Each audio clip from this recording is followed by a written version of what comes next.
Theory of maximum social advantage. तो क्या है देखते हैं। प्रिंसिपल ऑफ सोशल एडवांटेज, तो ये हग डेल्टन ने दी थी। Principle of maximum social advantage बताता है कि जो सरकार है जितना भी धन मनी इकट्ठा करती है उसे स्पेंड कर देती है लोगों के वेलफेयर के लिए जितना ज़्यादा हो सके। जब टैक्स इम्पोज्ड किए जाते हैं तो क्या होता है, इससे डिसयूटिलिटी मतलब असंतुष्टि प्राप्त होती है। जिसके ऊपर टैक्स लगाया गया है वो इससे खुश नहीं होता, ठीक है। और जब expenditure is done utility is created, और जब इसे सोशल वेलफेयर के लिए लगा दिया जाता है तो उससे क्या होती है, संतुष्टि सेटिस्फैक्शन प्राप्त होता है। तो गवर्नमेंट को must adjust its revenue and expenditure in such a way that surplus of utility is maximum and disutility is minimum. तो इसमें सरकार क्या करना चाहिए, सरकार जो रेवेन्यू कमाती है और जो सरकार एक्सपेंडिचर करती है वो इस तरीके से होना चाहिए कि उन्हें जो यूटिलिटी संतुष्टि तो मैक्सिमम हो और जो असंतुष्टि होती है वो कम हो, अर्थात उन पे टैक्स का इतना ज़्यादा बोझ भी ना पड़े और ज़्यादा से ज़्यादा लोगों का वेलफेयर भी हो। ये हग डेल्टन बता रहे हैं अपनी मैक्सिमम सोशल एडवांटेज के सिद्धांत में। तो इसमें क्या कहा गया है, उसके डेल्टन के according public expenditure should be done till the point where the advantage of a unit increase public expenditure to the society in the country balanced by the disadvantage of unit increase in the revenue और taxation। मतलब क्या है, सरकार क्या करे Dalton के अनुसार, उतना ही टैक्स लगाए उतना ही टैक्स ले जहाँ तक उन्हें डिसयूटिलिटी ना प्राप्त मतलब डिसयूटिलिटी मैक्सिमम नहीं होनी चाहिए, वो मिनिमम एट मिनिमम पॉइंट पर होनी चाहिए। और जहाँ पर जितना ज़्यादा उन्हें सेक्रीफाइस करना पड़ेगा, अर्थात मैक्सिमम सोशल सेक्रीफाइस और मैक्सिमम सोशल बेनिफिट, इन दोनों का एक पॉइंट होना चाहिए जहाँ पर दोनों बराबर हो, वहीं तक सरकार को टैक्सेस इम्पोज्ड करने चाहिए। तो यही मैक्सिमम सोशल एडवांटेज की थ्योरी भी है जो इस फिगर के द्वारा देख सकते हैं हम।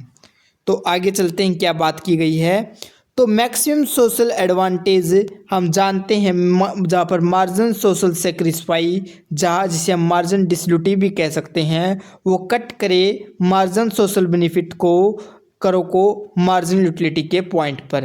तो हम देख सकते हैं यहाँ पर एमएसएस और एमएसबी है और यहाँ पर एक पॉइंट को कट किया गया है, यही है मैक्सिमम सोशल एडवांटेज।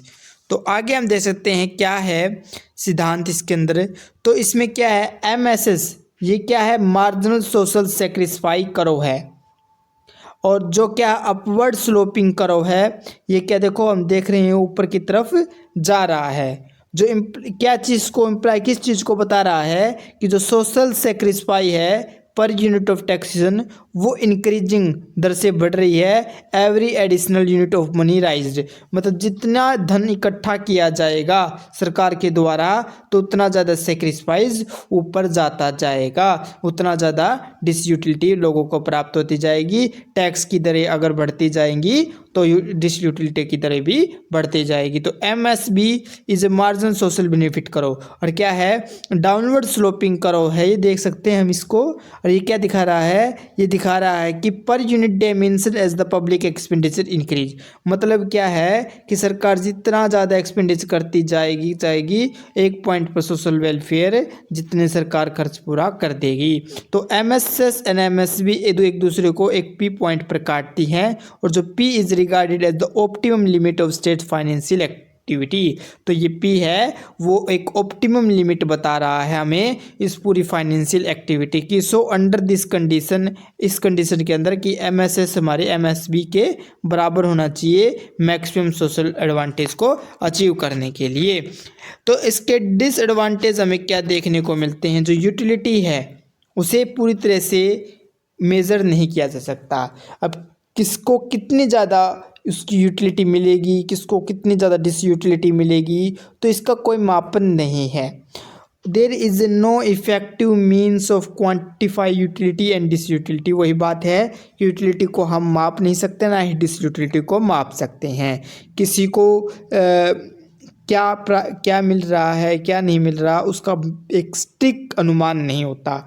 तो ये इसके मेजर टैक्स बर्डन भी नहीं इंक्लूड किए गए हैं। अगर कोई व्यक्ति ज़्यादा अमीर, जैसे कि हम टैक्स की दरें भी देख सकते हैं, मैक्सिमम सरकार कितना टैक्स लगा सकती है और मैक्सिमम कितना सरकार टैक्स नहीं लगा सकती, उसके हिसाब से भी हम नहीं देख सक रहे कि टैक्स का बर्डन किसके ऊपर ज़्यादा हो रहा है।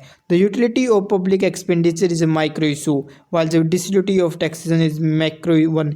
To treat the two as two side of the same coin is methodological wrong। मतलब क्या है कि सरकार है, पब्लिक एक्सपेंडिचर है, रेवेन्यू और एक्सपेंड करेंगी, बड़ी लेवल पर करेगी, जबकि किसी के पास व्यक्ति से टैक्स लिया तो उसको कितनी ज़्यादा डिसयूटिलिटी मिली है, कितनी ज़्यादा असंतुष्टि मिली है, छोटे स्तर पर जाके देखना पड़ेगा, वो मैक्रो लेवल का सवाल है। तो इस तरीके से एक प्रकार की एक कॉइन पे दो साइडेड देख सकती हैं, जो मैथोडोलॉजिकली गलत देखने को मिलती है। Equi marginal principle is not applicable of public expenditure. मतलब क्या है कि जो इक्वी मार्जिनल प्रिंसिपल है उसे पूरी तरह से पब्लिक एक्सपेंडिचर को अप्लीकेबल नहीं किया जा सकता।